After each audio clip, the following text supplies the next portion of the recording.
Hello, boys and girls.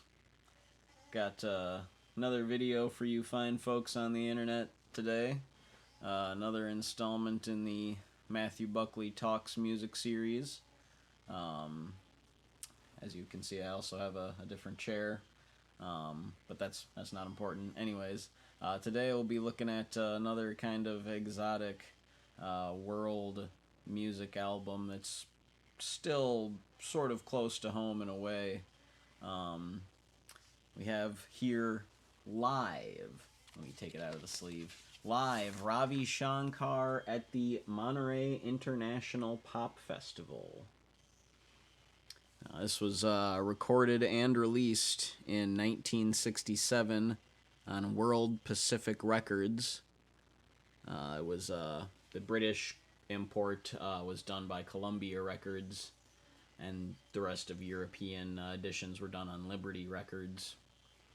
And it was first reissued in the next year as a Liberty Records Spanish import, and then again in 1971 as a Brazilian Liberty Records import, and then would get Australian and New Zealand issues in 1974 and 5 on the World Record Club imprint. But got its first CD issue. I actually have the first issue here. On One Way Records issued this CD edition in 1993. Get the glare out of there. And it was the UK edition was issued by BGO Records the same year, and Angel Records reissued it again on CD for US, European, and Indian markets in 1998. And it's most recently been issued as a Japanese import by Old Days Records in 2018. So it's definitely had a storied history of reissues. But a little background for anyone who's not already familiar. Ravi Shankar was is still legendary and iconic sitar player and cultural icon, bringing Indian classical music to the public eye in the mid-1960s through associations with the Beatles and performance at the highly publicized 1967 Monterey International Pop Festival.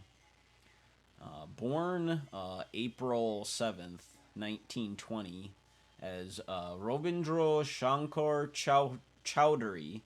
I'm probably totally mispronouncing his last name. Shankar was the youngest of 7 brothers. And his father was a scholar, a respected statesman, and a lawyer who had served as prime minister of Jalawar. No, I know I'm mispronouncing that, but he served as a politician in India. And his mother came from the upper class as well, and she would work as a lawyer in London, England. And at the early age of 10, Shankar began traveling internationally with his older brother Uday Shankar and his dance troupe. And by the age of 13, Ravi was a full-fledged member of the touring ensemble, dancing and playing an assortment of instruments. And it was during this time that Shankar was introduced to Alauddin Khan, who was brought into the troupe for a European tour in 1934. Shankar began studying under Khan, who offered serious musical training under the condition that Shankar abandon his pampered life, shave his head, and move to Maihar to focus on music. Shankar's parents had passed away while he was on tour, and in 1938 he abandoned dancing and took up Khan's offer, living with Khan's family and devoting himself to his musical practice.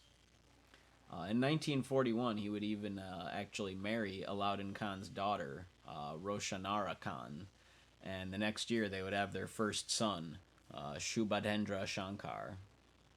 He apparently began an affair in the late 40s with a dancer named Kamala Shastri, but he would not divorce until years later in 1962.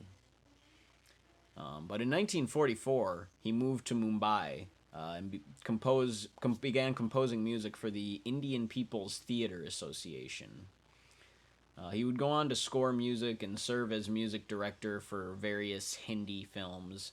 And in the mid 50s, he befriended Richard Bach, founder of World Pacific Records, and began recording and releasing studio albums internationally on Bach's record label. Between the release of his first album, Three Ragas, in 1956, and his performance at the 1967 Monterey International Pop Festival, he had recorded and released at least 16 or 17 full-length albums of Indian classical music. And apparently in August of 1965, David Crosby, then playing guitar with the American folk rock band The Byrds, introduced George Harrison of the Beatles to one of Ravi Shankar's records that he had recorded for World Pacific Records. Harrison was enamored with the sound and began trying to incorporate sitar into certain Beatles songs, most famously Norwegian Wood and Love You Too off of Rubber Soul and Revolver, respectively. And in June of 1966, Harrison would actually get a chance to meet Shankar, and he requested formal sitar training, to which Shankar accepted and took him in as his pupil. And in that September, following the Beatles' final tour of America, Harrison spent 6 weeks in India with Shankar, studying sitar and Indian music. And it would go on to play quite a large role in his music with the Beatles for the next few years. Famously on "Within You, Without You" from Sgt. Pepper, and a couple other songs he did in '68. But around that time, George sort of started to step back from sitar again. But anyway, if association with a member of the Beatles wasn't enough to put Shankar on the public's radar, because even when Harrison stepped away from the sitar, he never lessened his association with Shankar. They remained lifelong friends. But if the friendship with George wasn't enough to get him on people's radar, participation in the highly publicized and highly culturally influential 1967 Monterey International Pop Festival would put him on people's radar. It was the largest outdoor music festival of its kind up to that point, and the social changes happening in America collided with the growing hippie movement and drug culture to produce one of the most memorable 3 days of popular music in the psychedelic counterculture era. Everyone from the Byrds to the Who made it an event not to miss, and acts like Janis Joplin and Jimi Hendrix propelled themselves from relative obscurity to international superstardom over the course of one performance. Ravi Shankar was scheduled to close out the festival, and he initially feared that between his placement and rainy weather, and in general Western attitudes towards Eastern music, that his performance would be at worst canceled or at best sparsely attended. But he couldn't have imagined the reception he would receive as he introduced thousands of stunned onlookers to musical sounds they never knew could be made, sounds from a place they had probably never been to, and for many would never have the chance to see with their own eyes in their lifetime. So, on to the music. The entirety of side 1 is one track, Raga Bimpalasi.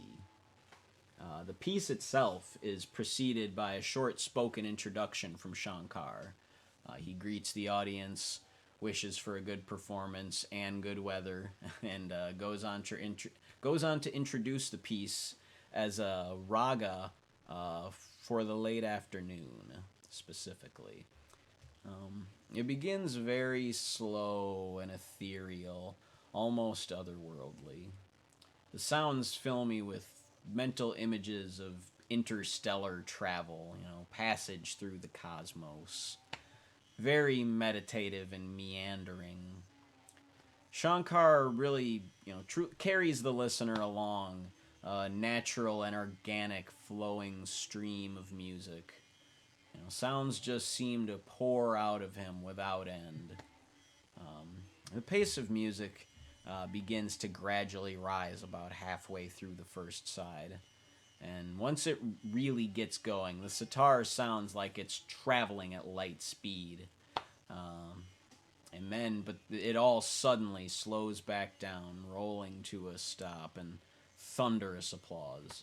End side one. It's words can't do the journey he takes you on justice over the course of that side of vinyl. And side two opens with Tabla Solo in Ektal.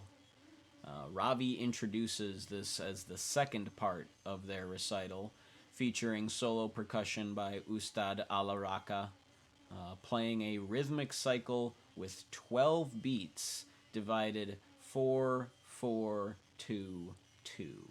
But Shankar explains it will be played fast, counted as 6 beats divided 2 2 1 1. Fucking hardcore. Shankar counts in, and some of the most impressive hand percussion ever committed to tape follows. Just mind blowing. It is just lightning fast. I can only imagine having seen it. Some Indian chants or counting, I suppose it very well might be, provides a fun, quick interlude. Where he kind of, I would assume he's doing some clapping while he chants. Kind of stops banging on the tabla for a while, but upon returning to the percussion, he keeps the pace, just blazing right up to the bullet conclusion. The crowd loves it. The audience cheers. It's crazy. It's great. And after the applause die down, Shankar introduces the concluding item, a classical melody, Dune, Dadra and Fast Tintal, played in a cycle of 6 beats, divided 3 3 in the first part, or Dadra. The sounds of ragas as they begin always sweep me off my feet, honestly. It's always so organic and natural sounding, yet simultaneously so psychedelic and otherworldly. Things pick up to mid-tempo relatively quickly with this one, and the sound is so full. For only being 3 players, the group makes an incredibly dense sound. It's fantastic stuff. Again, you're following Shankar and his accompanying musicians on a journey down the stream of musical flow. It seems to just flow out of them freely, and you get the impression that it must have been one of the ultimate natural highs that they were experiencing in those moments. Watching footage from the Monterey pop film by D.A. Pennebaker, it sure looks like it is. The band is playing at a breakneck pace, and they're playing with finesse that none of the other bands that played the Monterey Pop Festival could have possibly hoped to touch. I love Jefferson Airplane and Buffalo Springfield and, the Mamas and the Papas, but none of them are this disciplined and this tight. That Ravi Shankar was just on another level as far as his commitment to excellence with performance. In spite of my comments about the natural high of the performers, I can imagine the sheer awe of the attending audience, a fair amount of whom I believe may have been chemically altered at the time. There are more than a couple points where enthusiastic cheers can be heard from audience members mid-performance. Truly, the energy must have been special in the arena that day in Monterey. Talk about good vibes. The sitar and tabla set up a call and response bit, Ravi playing themes on sitar and Alaraka mimicking them on tabla. It's lots of fun, bursting with lively musical energy. And everything speeds up to an almost absurd degree, and the band comes to a triumphant and crashing conclusion. The crowd goes wild. End side 2. So, final thoughts. This is an essential recording for any fan of Ravi Shankar, for any fan of Indian classical music or any fan of music of the 1960s counterculture era, the role this album played in spreading awareness of world music in the 60s can't be overstated. This album actually charted at number 43 on Billboard's pop album chart, the highest placement that Ravi Shankar would ever achieve throughout his entire career. And for a live album recording, that blows my mind. It's so unusual. Shankar flexed his musical muscles in this performance, showcased the talent of his associates, gave the world a lesson in international music, and seemed to have fun the whole time. There's really no way words can adequately do justice to describe this recording. It's a journey, it's an experience. It's a wonderful gateway to the world of Ravi Shankar and the sounds of India. So, I think I want to. Part of me hesitates, but I definitely think this deserves a 10 out of 10. This is a 10 out of 10 album, one way or another. It's definitely not something you're probably going to listen to every day because you certainly need to be in a certain mood for these long passages and explorations, but it's so quality, and there's never been a time that it has not swept me away. So 10 out of 10 for sure. Let me open up the gatefold here. There's a nice picture of Ravi and some extensive liner notes, which are taken from an interview in some magazine with Ravi. An article reprinted from the Oracle of Southern California, where he just talks about the experience of playing at Monterey and how horrified he was to see Jimi Hendrix burning his guitar and the Who smashing their gear because in India, or at least in his school of thought of musical thought, that the instruments are sacred. There's also a little section at the beginning of the liner notes where they do talk a little bit about the compositions, which is nice. And they do have track times. Yeah, side 1, Raga Bimpalasi, 27 minutes 30 seconds. Tabla solo and Iktal, 6 minutes 15 seconds. It's a 16-minute percussion solo. Dun, Dadra, and Fast Tintal, 19 minutes 25 seconds. So these are definitely, not short little ditties. Here's the back cover. Nice shot of Ravi mid-performance. As a matter of fact, even though it's not, because that would be impossible, the way they set it up, it's like made to look like one large picture. You got like part of this picture on the back cover. So that's a pretty cool, I guess you could say, reverse gatefold there. And here's the World Pacific Record label.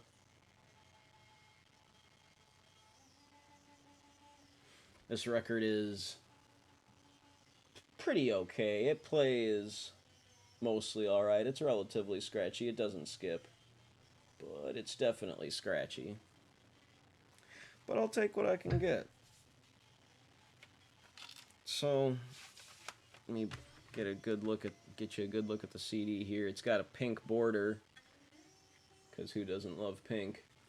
And the back is also entirely pink, which is cool. Hope you can see it. There's a lot of glare. Yeah, there's the inside. Just has that back cover image. More pink. And then the one-way CD. Nothing too special. And I believe...